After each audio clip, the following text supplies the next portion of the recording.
Good afternoon, Year 2, and welcome to today's history session.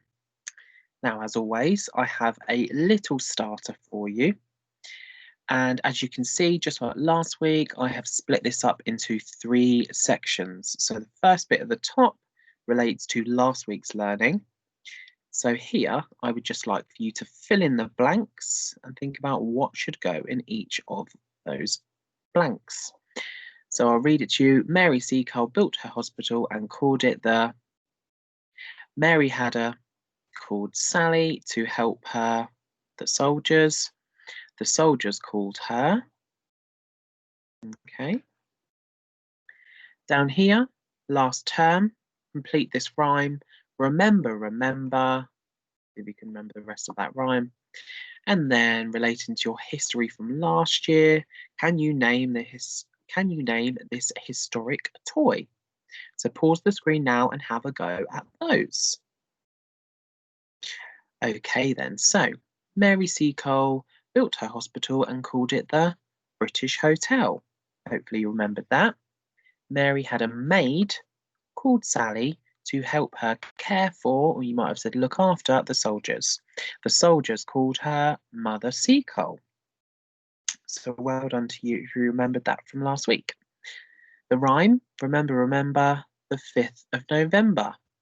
Gunpowder, treason and plot. So well done if you got that correct. And this toy here is called a slinky. I wonder if any of you have a slinky. Okay then. So today's learning intention is to order events in chronological order. Now just have a think about that. What does chronological mean? If I put something in chronological order. Now we have done this before, particularly when we looked at the Great Fire of London and when we looked at the Gunpowder Plot. We put things in chronological order, and that basically means that they are in order that they happened. Okay. Now, just as a little refresher then, because I know it wasn't last week, it was actually the week before that we were thinking about Florence Nightingale. What can you remember about Florence Nightingale's life? Now, you don't have to write this down. You could just pause the screen for a little moment and you could have a think about all of the facts about Florence Nightingale that you can remember. Okay then. So let's have a little bit of a practice of putting things into chronological order. So it says here, can you order these events? So I've got 34, Florence leads nurses to Crimea. 22 years old, Florence turns down an offer of marriage. 27 years old, Florence goes to school in Germany. 33 years old, Florence runs a London hospital. Okay, that first one is her age as well. So let me just pop that in there to help you. Have a go then at putting those 4 events in order. You don't have to write them down, you can just do it verbally. Okay, so hopefully for that one, you put, first of all, 22 years old, Florence turns down an offer of marriage. Hopefully next, you then put Florence goes to school in Germany. Then Florence runs a London hotel. A London hospital. 34 years old, Florence leads nurses to the Crimea. Okay. Now, when you did that, which piece of information did you use to help you?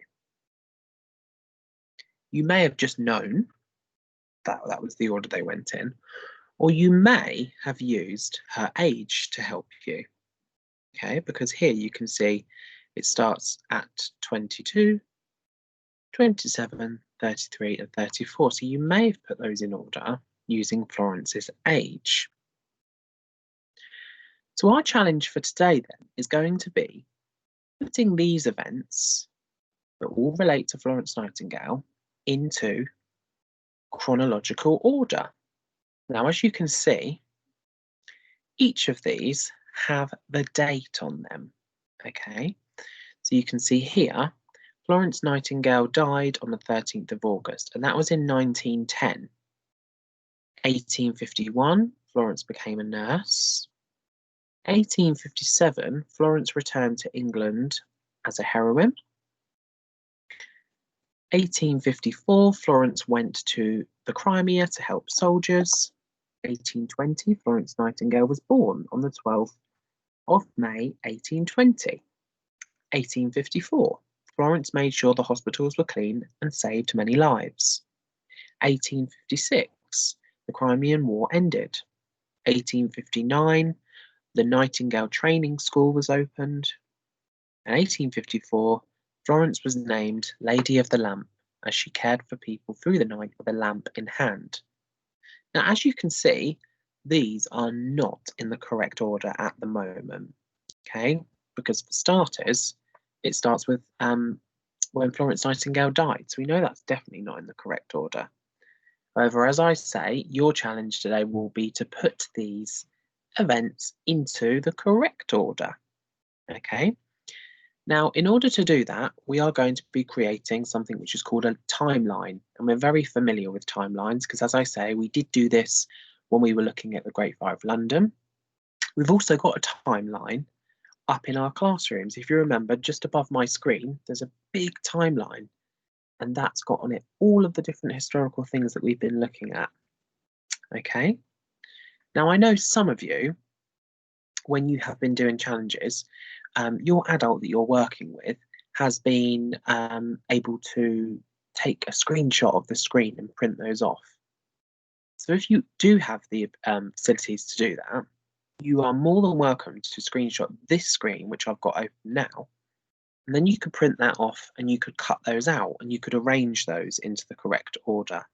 However, you don't have to do that, and I know some of you aren't able to do that, and if you can't, it doesn't matter.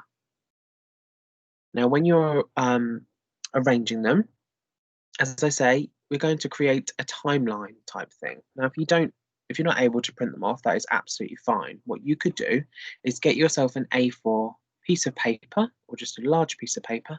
You could put Florence Nightingale's life, and you could start by doing a big line across the middle. And what you can do is have this screen up, and then you could pop those things into order onto your timeline. You could do that by just drawing little pictures to represent each of those events, or you could do the pictures and that little piece of writing, which you are more than welcome to take straight from here. Okay, so when you're finished, this should be something of what your timeline looks like. Okay, make sure it's got those dates on there, making sure that they are in the correct order. And you can be as creative as you like with this, particularly with your pictures. Okay.